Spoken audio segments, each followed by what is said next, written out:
Oh my gosh, like that was a whole process in its own. It took me back to my LimeWire days. You ever had Yes, I LimeWire? remember. Yeah, where you could share the files and all Yes. that. Okay. Yeah. So it was like very that. I am that old. Yeah.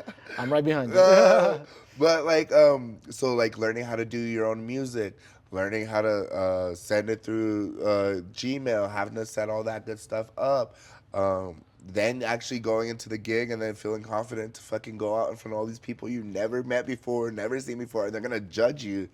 Wait. Where do you practice? Do you just practice at home or Okay, so a little secret that I have: to break in your heels, you gotta clean your house. You gotta wear them while you clean your while you house. clean the house? Yes, when you're vacuuming, you're back and forth, you're back and forth, you're scrouching, you're popping up, you're scrouching, you start mopping, you gotta scrub some things.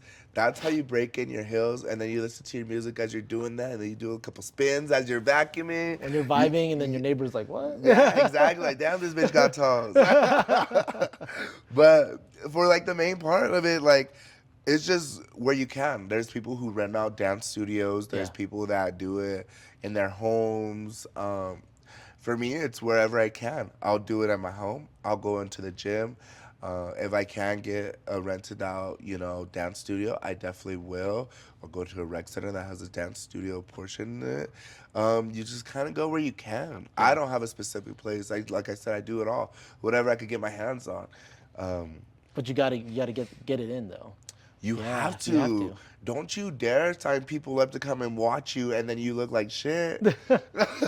Well, there's so many layers to this. You got to know your routine. You got to make sure you're doing your hair right, your makeup right. Yeah, Like, the worst thing is when your wig falls off, and oh, it does, and it's happened oh, so, multiple times. Listen, okay, I feel like if your wig falls off in the beginning of the show, you fucked up. If your wig falls off towards the end, after you're like already did two performances and this is your third act and your ass is sweaty because the thing about the wig adhesive, if you don't use the right one, that shit will start slipping with your head sweat. woo, Or your head is like really hot because you're yeah. moving around, so it's generating heat, so the adhesive is not sticking correctly. But Yep. still, you still fucked up. Got to be interesting learning all these things. Well, yeah, nobody showed me the ropes. Yeah. A lot of the entertainers in the town, they come from like a family, or they reach out to families so that they can, you know, get learning tips. They have a popular name to put beside their name so that Yeah. they get more visibility and they get more opportunities to get hosted in shows. I don't have none of that.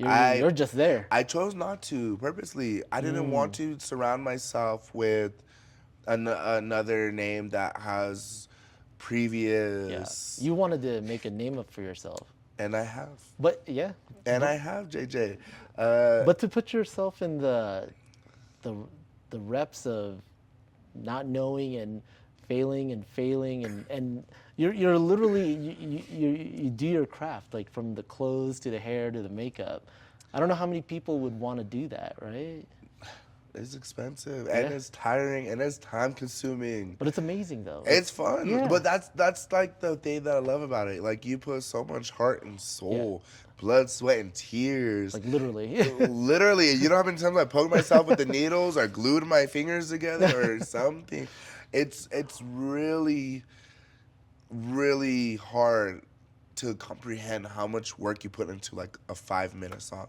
Some songs are not like a 5 minute performance. Some performances are not even 5 minutes; they're 3 minutes. Right. And you're like styling for 3 days this gorgeous wig, or you're gluing this one outfit. But the thing is the idea is you put all this work in and then you can Yeah. reuse it after, right? But if like you're only doing this for this one gig and you don't have no more gigs for this month. That's You it. just spent 3 weeks worth of time, Yeah. effort, blood, and sweat, tears, money into a performance. And let's say, it's not a poppin' show. You make $10 in tips and you get 2 drink tickets, and you know what I mean? And Yeah, you're you just didn't get a booking fee, and now your ass is like, oh, well, it was fun. Get some good pictures, bitch. Oh. And it happens, and that's okay too. You know what Yeah. I mean? Like I said, I don't do it just for the money. Like, and that's kind of why, going back to the beginning of our conversation, when you start looking at it from a standpoint like that, you're monitoring it, Yeah. and it's no longer you're doing it because you just want to. You're doing it because you have to either keep up with yourself or to keep money Yeah. coming in. You know, some of these entertainers out here, they don't have a day job. I'm very blessed that I have the opportunity to have that. There's a lot of people that don't have the opportunity, and this is their bread and butter. This is how they make money. This is Yeah. how they keep themselves employed. This is how they keep themselves fed. This is whatever.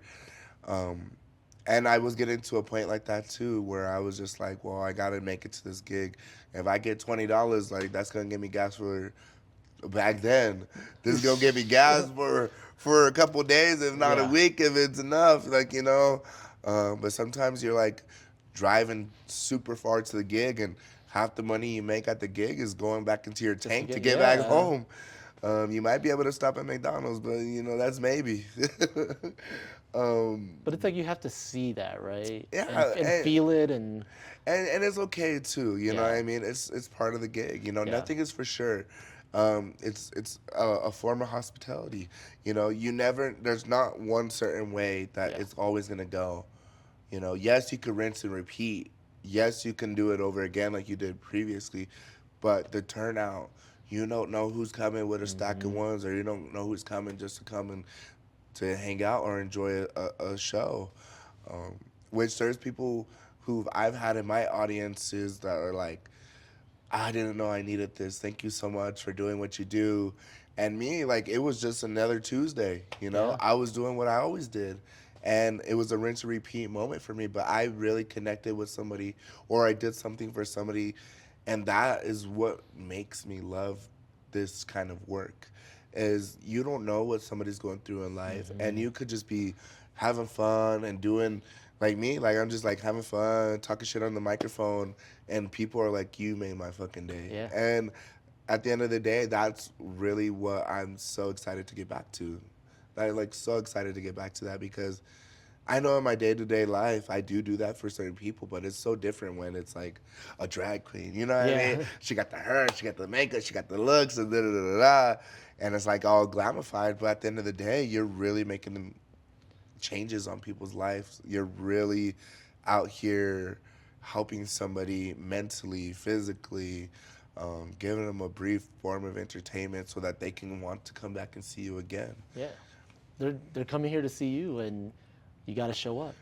Well, yeah, like you said, like, do I ever just go out? Absolutely not. Like, you gotta practice this shit. You gotta have Yeah. you have to have your things locked in, JJ. Yep. Because if not, then it's like you're wasting people's time. Yeah.